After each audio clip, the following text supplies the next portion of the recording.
Hi hello నమస్తే. Welcome to star India academy. APSC, TSPSC group 2 mains polity క్లాసులు start అయినాయి. Chapter వైజ్గా మనం కరెంట్ అఫైర్స్ కూడా స్టార్ట్ చేశాము. అభ్యర్థులు గమనించి ఈ యొక్క ఆఫర్ని అవైల్ చేసుకోవాల్సిందిగా కోరుకుంటా ఉన్నాను. ఈరోజు మనకి ఉమెన్ రిజర్వేషన్ బిల్లు 2023 దీన్ని బేస్ చేసుకొని మనము 360 డిగ్రీస్ యాంగిల్లో అనాలిసిస్ చేయబోతా ఉన్నాం. ఈ 360 యాంగిల్లో ఏం చేస్తామంటే రెండు వీడియోలు చేస్తాను నేను. చాలా పెద్ద టాపిక్ ఇది. ఫస్ట్ ఆఫ్ హిస్టారికల్ బ్యాక్గ్రౌండ్ మనం చూస్తాం క్రొనలాజికల్గా. అంటే ఎలాగ ఇయర్స్ వైజ్గా ఎవరెవరు బిల్లు పెట్టారు అవన్నీ కూడా స్టడీ చేసుకుంటూ వస్తాం. దీని అనుకున్న కమిటీలు చాలా మంది తెలియదు ఇది ఒకటి. ఏ ఏ ప్రభుత్వాలు కృషి చేశాయి, బిల్స్ పెట్టారు. 108 అమెండ్మెంట్ యాక్ట్ అని ఆ బిల్ అని, 128 అమెండ్మెంట్ బిల్ అని అంటారు. ఈ రెండింటికి మధ్య తేడా ఏంటి, ఆ పాత బిల్లుకి ఈ బిల్లుకి ఏమైనా వేరియేషన్స్ వచ్చినాయి, డిఫరెన్షియేషన్ చూస్తాం. లోకల్ బాడీస్లో మనకి 50% రిజర్వేషన్స్ ఇస్తున్నారు. ఇలాగ ఏ ఏ రాష్ట్రాల్లో రిజర్వేషన్ ఉన్నది, అసలు రిజర్వేషన్ రాష్ట్రాలు లేని ఏంటివి, బీహార్ కన్నా ముందు ఎవరైనా ఇచ్చారా, ఇలా చాలా డీటెయిల్గా మనం స్టడీ చేస్తాం. దీని తర్వాత నెక్స్ట్ వీడియోలో వచ్చరికి మనకి పెట్టినటువంటి బిల్లు డేట్ వాడిగా ఏ హౌస్లో ఎప్పుడు పాస్ అయింది, అమెండ్మెంట్ యాక్ట్ లేటెస్ట్గా ఉన్నటువంటి 106 అమెండ్మెంట్ యాక్ట్, ఆ తర్వాత వచ్చరికి రిజర్వేషన్ సిస్టమ్ అనేది ఎప్పటి వరకు ఉంటుంది, ఏంటి దానిలో జరుగుతున్నటువంటి స్టోరీ, డీలిమిటేషన్స్ ఏంటి, దీని రిలేటెడ్ ఉన్న ఆర్టికల్స్ ఏమి యాడ్ చేశారు అనేది 360 డిగ్రీస్లో యాంగిల్ అనాలిసిస్ అయిపోతా ఉన్నాం. అభ్యర్థులు గమనించగలరు. రైట్. మనకి ఏంటి సార్ కాంటెక్స్ట్ ఎందుకు మనం తీసుకున్నామంటే సందర్భం ఏంటంటే మనకి ఏదైతే ఉమెన్స్కి ఎక్కడ 33% రిజర్వేషన్ ఇస్తున్నారు గుర్తుపెట్టుకున్నామా. ఎక్కడెక్కడ ఇస్తున్నారు సార్ అంటే గుర్తుపెట్టుకోండి, ఇది చాలా చాలా ఇంపార్టెంట్. దీన్ని మనం ఏమంటాము, సెంట్రల్ లెజిస్లేటివ్ అసెంబ్లీ పార్లమెంట్ అంటారు, స్టేట్ లెజిస్లేటివ్ అసెంబ్లీ అంటారు. సెంట్రల్ లెజిస్లేటివ్ అసెంబ్లీలో ఛాంబర్ నెంబర్ 1, ఛాంబర్ నెంబర్ 2 ఉంటుంది. Chamber number 1 Lok Sabha, chamber number 2 Rajya Sabha. అంటే మహిళలకి 33% రిజర్వేషన్స్ ఇస్తా ఉన్నారు. ఎక్కడ సార్, ఓన్లీ ఓన్లీ పార్లమెంటా, or only Lok Sabha, or only Rajya Sabha అంటే only Lok Sabha, not for the Rajya Sabha. గుర్తుపెట్టుకోండమ్మా. కేవలము లోక్సభలో మాత్రమే రిజర్వేషన్స్ అనేవి ఇస్తా ఉన్నారు ఎంపీలకు సంబంధించి. సేమ్ మనకి బైకామరలిజంలో మనం తీసుకుంటా ఉన్నప్పుడు ఇటు పక్క మనకి లోక్సభని మనము విధానసభ ఎమ్మెల్యే వాళ్ళతో మనం కంపేర్ చేస్తాం, విధాన పరిషత్ రాజ్యసభ. విధాన పరిషత్ సభ్యులకు అసలు సంబంధమే లేదు. అంటే మనం ఏం తీసుకోవాలి సార్ అంటే మనకి ఏదైతే 33% రిజర్వేస్తున్నారో సెంట్రల్ లెవెల్లో లోక్సభ, స్టేట్ లెవెల్లో ఎమ్మెల్సీ ఎలక్షన్స్కి మాత్రం ఇస్తున్నారు. నోట్. సార్ ఏంటి సార్ అన్ని 28 స్టేట్స్కి ఇస్తున్నారంటే ఇస్తున్నారు. మరి యూటీలో ఒక 3 ఉన్నాయి కదా, అంటే పుదుచ్చేరి, ఢిల్లీ, జమ్మూ కాశ్మీర్ ఉన్నాయి కదా, ఈ మూడింటి కూడా స్టేట్ లెజిస్లేటివ్ అసెంబ్లీ స్టేటస్ ఉన్నాయి కదా, ఈ మూడింటికి ఇస్తున్నారా సార్ అంటే లేదు లేదు. National capital territory of the Delhi. గుర్తుపెట్టుకున్నాము. ఢిల్లీకి మాత్రమే, జాతీయ రాజధాని ఉన్నటువంటి ఢిల్లీకి మాత్రమే మనం ఈ 33% రిజర్వేషన్ అనేది ఇస్తా ఉన్నాం. తీసుకోవాల్సిన పాయింట్ ఏంటి సార్ అంటే ప్రశ్న నెగిటివ్లో ఇస్తున్నాడు. మీరు మన జరిగినటువంటి గ్రూప్ 1, గ్రూప్ 2 చూస్తూ ఉన్నప్పుడు మనం పాజిటివ్ నడుచుకుని వెళ్తే నెగిటివ్ క్వశ్చన్ ఇస్తాడు. ఏమంటున్నాడు సార్ అంటే మన 33% రిజర్వేషన్స్ లోక్సభతో పాటు రాజ్యసభలో ఇస్తున్నారు అంటాడు, తప్పది. లేకుంటే ఓన్లీ రాజ్యసభ అంటాడు, తప్పది. మన స్టేట్లలో చూసుకుంటా ఉన్నప్పుడు అన్ని రాష్ట్రాల్లో ఇస్తున్నాడు, అలాంగ్ విత్ ద ఎమ్మెల్సీస్ అంటారు, విధాన పరిషత్ అంటాడు, రాంగ్ స్టేట్మెంట్. మనకున్నటువంటి స్టేట్ లెజిస్లేటివ్ అసెంబ్లీ స్టేటస్ అంటారు, రాష్ట్ర శాసనసభ హోదా పొందినటువంటి 3 కేంద్రపాలిత ప్రాంతాలకు ఇస్తున్నాడంటే లేదు లేదు, ఢిల్లీకి మాత్రం ఇస్తా ఉన్నాడు. ఇక్కడ మనం అంత క్లారిటీగా పాజిటివ్ చదివి నెగిటివ్ కూడా ఇక్కడే మనం ఆలోచించాలి. మనం నెగిటివ్గా ఆలోచించకపోతే ఎగ్జామినర్ నెగిటివ్గానే ఇస్తా ఉన్నాడు. రండి, ఏంటి సార్ దీనికి ఒక బిల్లు పెట్టాడు, నారీ శక్తి అధినియం అనేటువంటి పేరు పెట్టాను. ఏం చేస్తున్నారు ఇక్కడ, గ్యారంటీ. ఎందుకని చట్టం కదా, 106 అమెండ్మెంట్ యాక్ట్ కదా, 106 అమెండ్మెంట్ యాక్ట్ 2023 కాబట్టి ఇది చట్టబద్ధంగా ఇస్తా ఉన్నారు. ఎవరికి, ఉమెన్కి ఇస్తున్నారు. ఎవరెవరు ఇస్తున్నారు సార్ అంటే లోకల్ బాడీస్ అంటే ఎస్, లోకల్ బాడీస్లో కాదు ఇది. లోకల్ బాడీస్లో సపరేట్గా మనకి 73-74 అమెండ్మెంట్ యాక్ట్ ప్రకారము మనం 33% పివి నరసింహారావు ప్రభుత్వం ఇచ్చింది. 33 కన్నా ఎక్కువగానే ఫస్ట్ కర్ణాటకలో మనకి అంటే చట్టం రాకముందు కర్ణాటకలో రిజర్వేషన్ ఇచ్చినారు. చట్టం మనకి 33% మనకి చెప్తా ఉంటే బీహార్ ప్రభుత్వం 50% ఇచ్చింది. ఇవన్నీ మనం లోపలికి వెళ్ళి స్టడీ చేస్తున్నాం. అంటే నా పాయింట్ ఏంటంటే ఒక దాన్ని మనం డిఫరెంట్ యాంగిల్ ఆలోచించాలి. ఈ గ్యారంటీ లోకల్ బాడీస్లోనా, కాదు కాదు. లోకల్ బాడీస్ వాడికి 1992లో పివి నరసింహారావు ప్రభుత్వం వచ్చినటువంటి 73-74లో అది సపరేట్ దీనికి సంబంధించి ఓన్లీ లెజిస్లేటివ్ లా మేకింగ్ బాడీలో మాత్రమే ఉంటుంది. ఆ ప్రశ్న అడుగుకోండి చూడండి. మనం ఏం చదువుతాం, లోక్సభ మనకి విధానసభ అంటాం. అట్లా అడేమడతాడు, శాసనాలు తయారు చేసేటువంటి ఆ సభలలో మనకి 33% అంట, రైటే కదా. Central legislative assembly main purpose ఏంటిది, law making. State legislative main purpose ఏంటిది, లా మేకింగ్. లా అనే పదం మనకు కనిపిస్తూ ఉంటుంది. హిస్టారికల్గా మనకి ఎప్పుడు వచ్చింది సార్ అంటే ఆఫ్టర్ 27 సంవత్సరాల తర్వాత వచ్చింది. 27 సంవత్సరాల తర్వాత వచ్చిందంటే మరి మొట్టమొదటిసారిగా ఎప్పుడు ఇచ్చినారు సార్, బిల్లు ఎప్పుడు పెట్టినారు సార్ అంటే 1996లో పెట్టారు. 1996 నుంచి 2023కి మనం తీసుకోవచ్చు. అంటే ఇలా తీసుకుందాం, మనం 2023 ఎలా అయిందో కాదో చెక్ చేద్దాం. 23 నుంచి మైనస్ 1996 అంటే మనకి 27 ఇయర్స్ అనేది 4, 3, 7 వస్తుంది, రైట్. 27 ఇయర్స్. కాబట్టి మనం 27 ఇయర్స్ నేర్చుకుని పోతాము. వాడు ఫస్ట్ ఎప్పుడు బిల్లు పెట్టాడు అంటాడు. ఇప్పుడైనా సార్ బిల్లు పెట్టింది ఇప్పుడే, కానీ బిల్లు కన్నా ముందే మన భారతదేశంలో మహిళలకి రిజర్వేషన్స్ ఇవ్వాలని స్టార్ట్ చేశారు. రేపొద్దున అదే ప్రశ్న పడుతుంది. మన బిల్లు 1996 అని నేర్చుకుని వెళ్ళిపోతాం. వరుసగా ఎప్పుడు పెట్టారు కూడా అని మనం చెప్తాం, రైట్. మన భారతదేశంలో మనకి ఉమెన్స్కి రిజర్వేషన్స్ అనేది బిల్లు ఎప్పుడు పెట్టారు అని కనుక మనం తీసుకుంటా ఉంటే 1996లో పెట్టారు. దీనికన్నా ముందు బిల్ కాకుండా ఓన్లీ ఉమెన్స్కి సంబంధించి ఉమెన్లో ఉన్నటువంటి అసమానతలకి సమానత్వం తీసుకురావాలని, ఉమెన్లకి రైట్స్ కావాలని చెప్పేసి 1996 ముందే బిల్ అనేది కాకుండా వివిధ కమిటీల రూపంలోనూ మన భారత ప్రభుత్వం కృషి చేసింది. ఎప్పటి నుంచి కృషి చేసింది సార్ రణమ 1971 అంటారు. 1971లో సిఎస్డబ్ల్యూఐ అంటారు. సిఎస్ అంటే కమిటీ ఆన్, నేను అన్ని రాయట్లేదమ్మా, committee on state of women అని రాసుకుంది. Committee on states of women అంటే రాష్ట్రంలో ఉన్నటువంటి మహిళలు. దేనికి సంబంధించారంటే ఇన్ ఇండియా, భారతదేశంలో ఉన్నటువంటి రాష్ట్ర మహిళలకు సంబంధించి కమిటీ ఆన్, రైట్. సి అంటే కమిటీ అనమాట, ఏర్పాటు చేశారు 1971లో. ఏంటి సార్ ఈ కమిటీ ఏం చెప్తా ఉంది అంటే, అయ్యా మహిళలకి ఈక్వాలిటీ కావాలి, ఈక్వాలిటీ సమానత్వం అనేది ఇవ్వాలి అన్నారు. ఎట్లా సమానత్వము, ఇది 33% రిజర్వేషన్ కాదు. ఇది ఒక మొదటి పాయింట్గా మనం తీసుకోవాలి. ఇంకొచ్చరికి 1987లో మార్గరెట్ అల్వా అంటారు అనమాట. మార్గరెట్ అల్వా అనమాట. సో ఈ మార్గరెట్ అల్వా ఎక్కడైనా పేరున్నారా మీరు? ఎస్. మన జరిగినటువంటి వైస్ ప్రెసిడెంట్ ఆఫ్ ఇండియా ఎలక్షన్లో మనకి దడకన్ గారికి మనకి ఆపోజిట్గా కాంగ్రెస్ వాళ్ళు బలపరిచినటువంటి వ్యక్తి మార్గరెట్ అల్వా. అయితే ఈవిడ గురించి మనం తీసుకుంటా ఉన్నప్పుడు ఒకప్పుడు ఆ టైంలో ఆవిడ కేంద్ర మంత్రిగా పనిచేస్తాం, గుర్తుపెట్టి సెంట్రల్ మినిస్టర్ అనమాట. సో ఈ మార్గరెట్ అల్వా కమిటీ 1987లో ఏమని రిపోర్ట్ ఇస్తా ఉంది సార్ అంటే, there is a need of reservation of seats అంట, reservation of seats for women in elected bodies. చూడమ్మా, ఇన్ ఎలక్టెడ్ బాడీస్. చూడండి, మనం ఏం చేసుకుంటాం 1996లో అనుకుంటాం, కాదు అట్లా కాదు. ఏం చెప్తోంది మార్గరెట్ అల్వా కమిటీ అంటే, అయ్యా ఈరోజు మనకి మహిళలకు ఏం చేస్తారంటే కొన్ని సీట్లు ఎలకేట్ చేయాలి. ఎక్కడ? Elected bodies. ఎక్కడైతే ఎన్నికలు జరుగుతాయో ఎవరైనా కావచ్చు, సెంట్రల్ లెవెల్ కావచ్చు, స్టేట్ లెవెల్ కావచ్చు, పంచాయతీగా ఎవరైనా కావచ్చు, అట్లా చెప్పలేదు. ఎలక్టెడ్ బాడీస్ ఎన్నికలు ఎక్కడైతే జరుగుతా ఉన్నాయో అక్కడ మహిళలకు మీరు తప్పనిసరిగా రిజర్వేషన్స్ ఇవ్వాలి అని చెప్పారనమాట. తదనంతరం ఏం జరిగింది అని కనుక మనం తీసుకుంటే కాన్సిక్వెన్స్ అని రాసుకుందాం. ఎప్పుడైతే మనకి మార్గరెట్ అల్వా ఎప్పుడైతే రిపోర్ట్ వచ్చిందో తర్వాత ఏం జరిగింది సార్ అంటే 1992లో 74 అమెండ్మెంట్ యాక్ట్ వచ్చింది. మనకు తెలుసు కదా. 73 వచ్చరికి పంచాయతీ రాజ్ ఇన్స్టిట్యూట్ సంబంధించి మున్సిపాలిటీస్, దాన్ని మన అర్బన్ బాడీస్ అంటారనమాట. ఇస్తూ ఈ రాజ్యాంగ సవరణ మనకి ఎవరు తీసుకొచ్చారో మనం చెప్పుకున్నాం, పివి నరసింహారావు ప్రభుత్వం.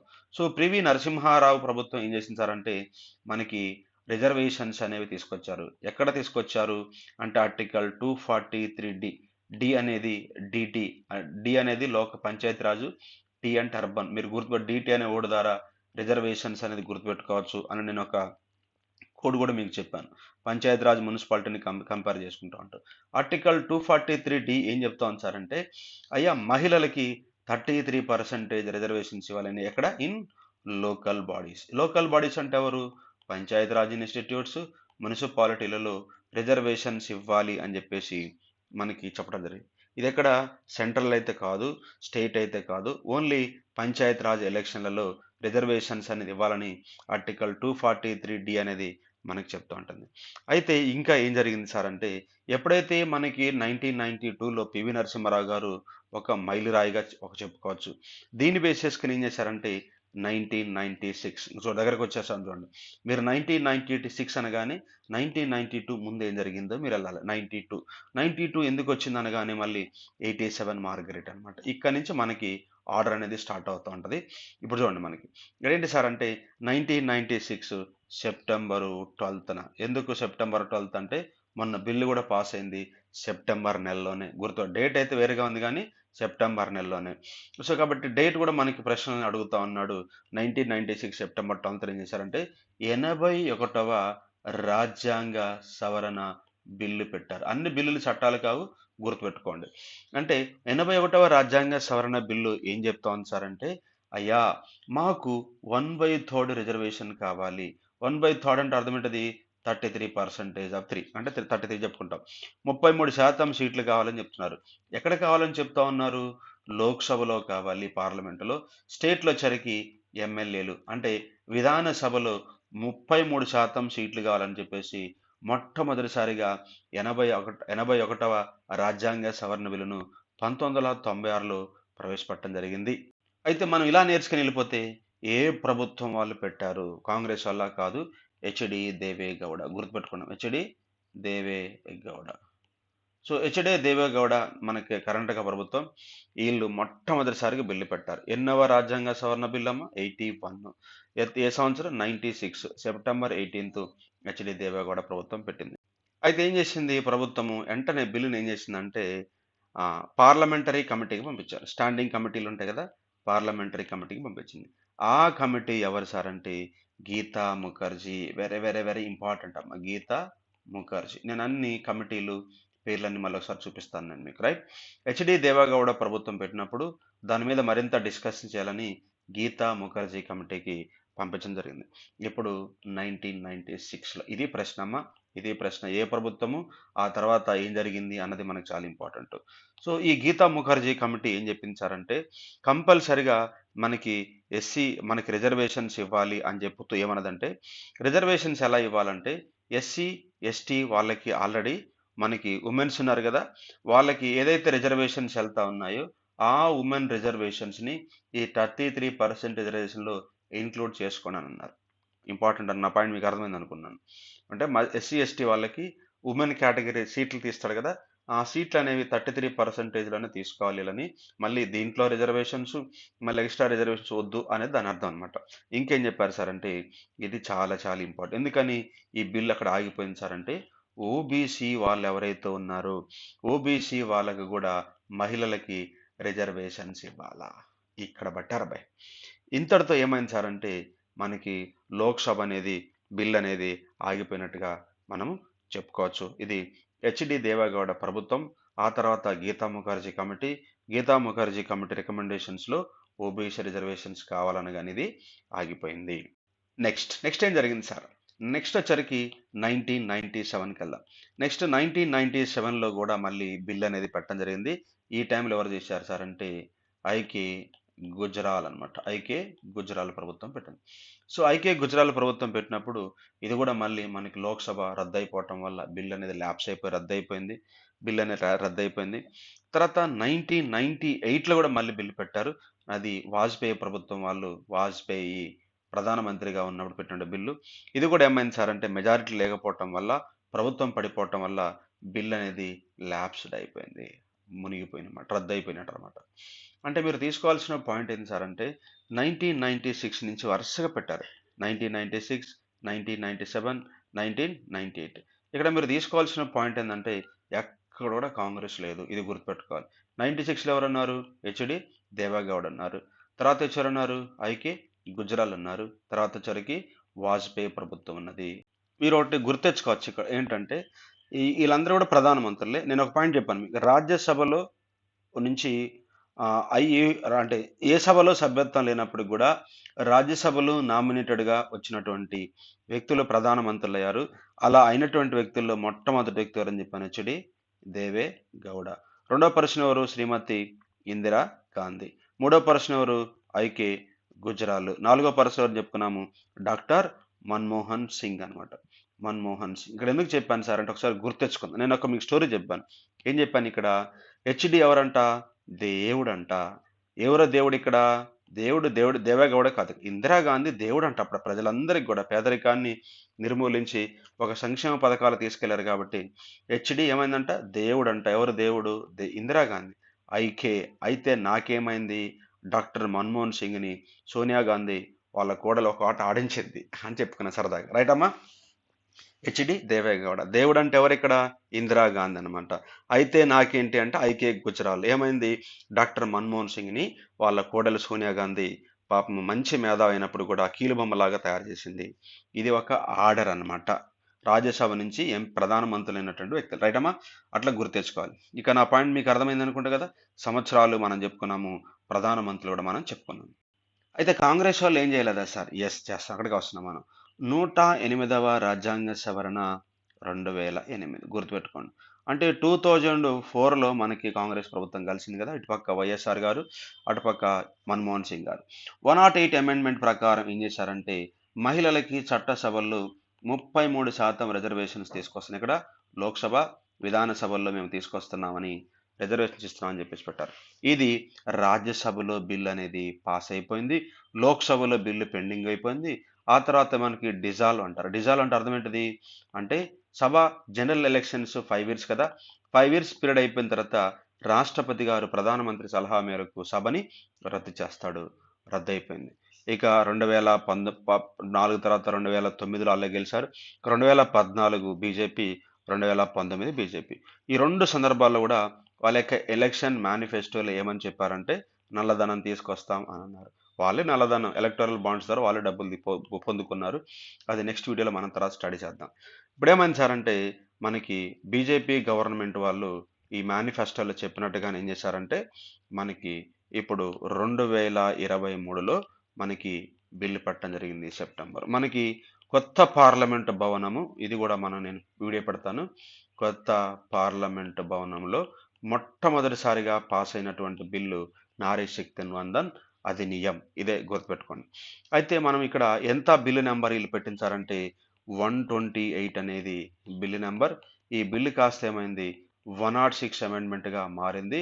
2023 కాన్స్టిట్యూషనల్ అమెండ్మెంట్ యాక్ట్ అంట. రాజ్యాంగ సవరణ చట్టము 106. ఇది కూడా గుర్తుపెట్టుకోవాలి. నేను ఆల్రెడీ లేటెస్ట్ రాజ్యాంగ సవరణ చట్టాలు కూడా నేను పెట్టాను. అది పబ్లిక్లో కూడా పెట్టాను, మీకు క్లాస్ రూపంలో కూడా నేను ఇచ్చాను.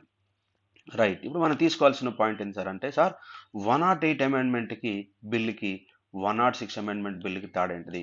ఎందుకంటే పోయినసారి గ్రూప్ 1లో ఏమడిగాడంటే జిఎస్టీ బిల్ ఏంటిది, ఏ సంవత్సరంలో పెట్టారని చెప్పేసి బిల్లు అడుగుతున్నాడు. కాబట్టి ఈ బిల్లులు మనం గుర్తుపెట్టుకోవాలి. ఇది ఉమెన్స్కి 33% ఏదైతే రిజర్వేషన్ కోసం ఉన్నాయో ఈ రెండు బిల్లులు కూడా చాలా ప్రాముఖ్యమైన బిల్లులుగా చెప్పుకోవచ్చు. ఇది ఎప్పుడు పెట్టారు? కాంగ్రెస్ వాళ్ళు 2008లో పెడితే ఇది 2023లో పెట్టినట్టుగా మనకు కనిపిస్తుంది. సింపుల్గా మనం గుర్తుపెట్టుకోవచ్చు. 0808 తర్వాత 23 అట్లా గుర్తుపెట్టుకోండి. ఎందుకు చెప్తున్నారు సార్ అంటే ఇక్కడ ఒక చిన్న కాంట్రాస్ట్ ఉంది. ఏం చెప్తున్నారు సార్ అంటే ఇక్కడ అయ్యా రిజర్వేషన్స్ అనేవి ఎలా ఇస్తున్నారు అనేది మనం తీసుకోవాలి. ఏం రిజర్వేషన్స్ ఇస్తున్నారు అయ్యా అంటే 33% రిజర్వేషన్స్ ఇస్తున్నారు లోక్సభలోను, స్టేట్ లెజిస్లేటివ్ అసెంబ్లీలోను, తర్వాత ఢిల్లీకి కూడా మనం యూనియన్ టెరిటరీ ఢిల్లీకి కూడా ఇస్తున్నామని చెప్పేసి చెప్పడం జరిగింది. యాజ్ ఇట్ ఈజ్గా ఇదే ఫాలో అయిపోయింది.